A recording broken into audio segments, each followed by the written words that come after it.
섞어주면 고추씨가 쉽게 제거되고 냄비에 참기름을 두르고 북어채를 먼저, 청양고추를 나중에 넣어 볶은 후 물을 붓는데 다시마를 5cm 정도로 잘라두었다가 라면 끓일 때마다 넣어주면 감칠맛을 더한다. 북어가 잘 우러나서 국물이 뽀얗게 되면 라면 스프와 고춧가루를 반 스푼 정도 넣어주고 마지막으로 면과 콩나물을 넣어서 끓여주면 되는데 식당에 가면 라면이 굉장히 쫄깃하잖아요. 그 방법은요. 라면을 약간 덜 익힌 다음에요. 불을 끄시고 나서 냄비 뚜껑을 닫으시고 1분 정도 기다려주시면 그 음식점에서의 그 쫄깃쫄깃한 라면이 완성이 돼요. 북어가 해장력으로 으뜸이라는 것은 두말하면 잔소리. 북어 속 아스파라긴산이 알코올을 분해하고 비타민 A와 비타민 B1, B2도 풍부해 숙취 해소에 그만이라는데 얼큰하고 개운한 북어 해장국 라면 한번 드셔보시겠어요? 국물 맛이 정말 너무너무 개운해요.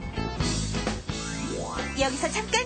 아무리 맛있는 라면이지만 이것만은 꼭 알아두자. 이 라면은 밥 대신에 먹을 수 있는 대용식품이 아니고 기호식품으로 이해를 하셔야 됩니다. 그러니까 어쩌다 한번 먹는 음식이지 식사 대용이 아니라는 점을 강조하고 싶고요.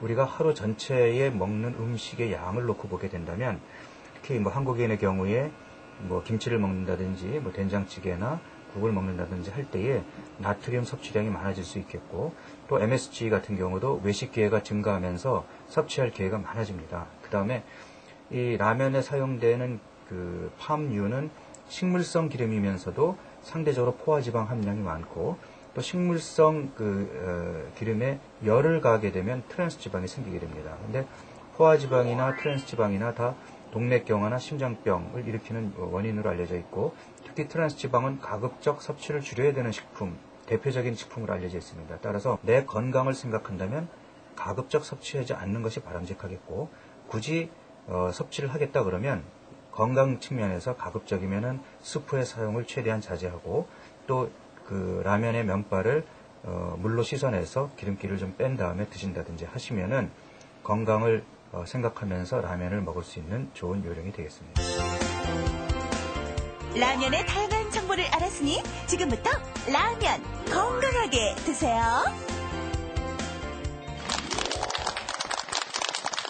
야, 이 화면을 보니까요, 김영미 주부께서 직접 끓여주신 이 라면 맛 보러 댁에 꼭 한번 놀러 가고 싶다라는 그런 생각이 좀 들거든요. 야, 그런데 이 라면 참 즐겨 드시는 분들에게 꼭 주변에 계신 분들이 그런 말씀 하세요. 저희 부모님께서도 항상 하는 말씀이신데, 야, 왜 방부제 많이 들어갔다, 너무 많이 먹지 마, 이런 말씀들을 많이 하시는데, 교수님, 정말 이 방부제가 라면 안에 많이 함유가 돼 있습니까?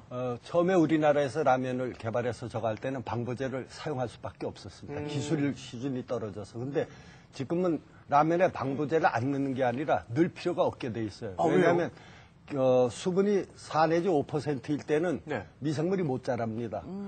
수분이 13%가 넘어야 이제 곰팡이가 피우거든요.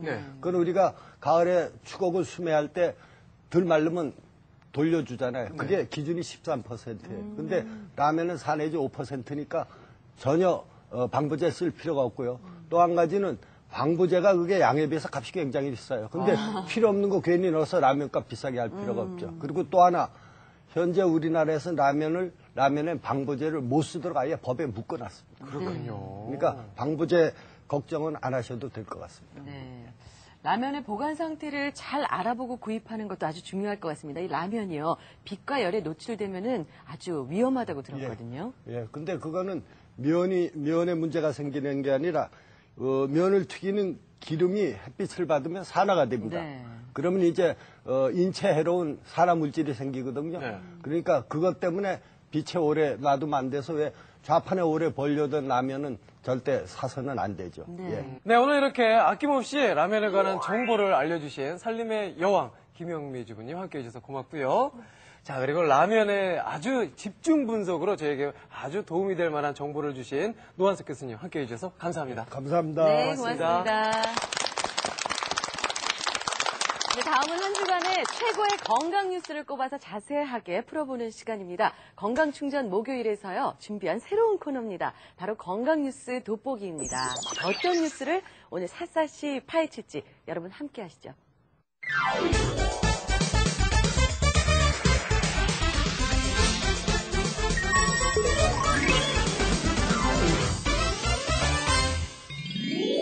살림의 여왕 건강충전 목요일 박범수 기자입니다. 우리는 여기에 있는 뱅글뱅글 도는 안경을 착용한 이 아이를 주목하지 아니할 수 없습니다. 시력판에서 보이는 대로 큰 숫자 7 빼고는 이 하단에 있는 비행기가 날고 있는지 혹은 이것이 정말 비행기인지 그 형체조차 분간을 할 수 없다는 이 아이. 배용준도 쓰고 그리고 서태지도 쓰고 해리포터에 심지어는 저 박범수까지 썼다는 이 안경. 글쎄요, 왠지 착용을 하면 조금 더 멋져 보이지 않을까 하는 그런 생각에 안경을 착용을 하기 시작을 했다고 합니다. 자, 그렇다면 무엇이 과연 이 아이의 시력을 이렇게 저하를 시키는 요인 중에 하나였을까요? 우리는 그 요인에 주목하지 아니할 수가 없습니다. 건강 뉴스 돋보기, 오늘은 어린이들의 안경에 대해서 주목을 해보도록 하겠습니다. 우리 아이들 시력 관리에 비상이 걸렸다. 나날이 늘고 있는 어린이 근시. 하지만 무조건 안경을 쓰는 것은 절대 금물이라는데. 아이들을 직접 만나기 위해 찾아간 곳은 서울의 한 초등학교. 수업 중인 교실 안으로 들어가 보니 안경 낀 아이들을 어렵지 않게 찾을 수가 있는데,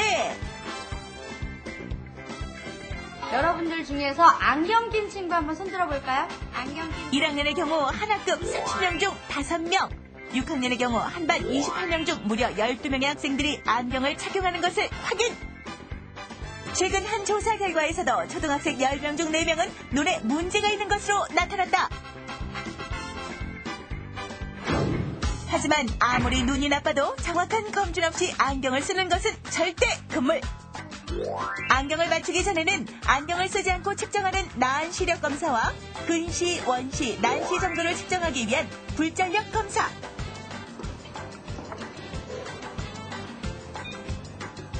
안경이나 렌즈를 끼고 측정하는 교정 시력 검사가 필수인데, 눈의 조절 근육이 뭉쳐지기 쉬운 아이들의 경우 정확한 검사를 위해 반드시 조절 마비제를 사용해야 한다고. 전에도 검사를 한번 해봤었는데 정밀 검사는 여기는 처음이거든요. 그래 많이 눈이 안 좋아졌더라고요. 그래가지고 다시 안경을 바꿔줘야 될 것 같아요.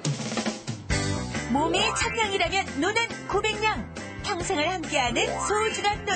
제대로 알고 건강하게 지키는 법. 건강뉴스 돋보기에서 명쾌하게 알려드립니다. 네, 눈이 안 좋다고 무조건 쓴 안경이 시력 저하를 불러온다는 건강 뉴스가 보도되었는데요. 오늘은 어린이 눈 건강에 대해서 자세하게 파헤쳐보는 시간 준비했습니다. 도움 말씀 주실 분 모셨습니다. 강남 성모 병원의 안과 전문의 김도현 선생님 나와주셨습니다. 안녕하세요. 안녕하세요. 네.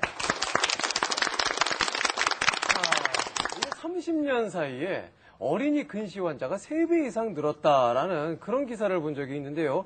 이 근시라면은 가까운 게 잘 보이고 먼 게 잘 안 보이는 그런 그 현상인데, 야, 그렇다면 이 어린이 근시, 글쎄요, 이게 시력 저하가 그럼 근시로 많이 온다, 이렇게 해석을 해도 좋을까요?